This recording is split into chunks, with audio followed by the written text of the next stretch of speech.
नहीं, ये तो सारा मिला हुआ है, नहीं तो अलग नहीं है, इसको अलग करना पड़ेगा, इससे ऐसा माल निकालना पड़ेगा। ये कितने का किलो हमें मिलेगा?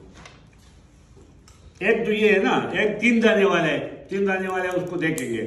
लेकिन अगर ये हमें कितने का किलो पड़ेगा, इसका आप बात करें।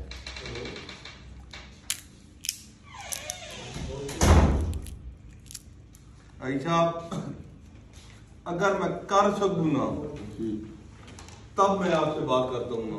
देखो अगर मैं आपको आपके म्यार पे माल बना के दूं तब मैं बात करूँ ना, अगर मैं बना के ना दे सकूं। देखो असल बात ऐसा भी है ना अभी तुमसे कि इसको जब हमने ये छांटी किया,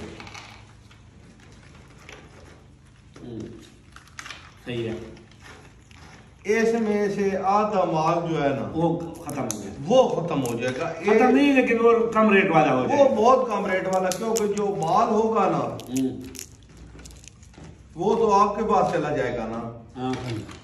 अब ये मैं कर रहा हूं।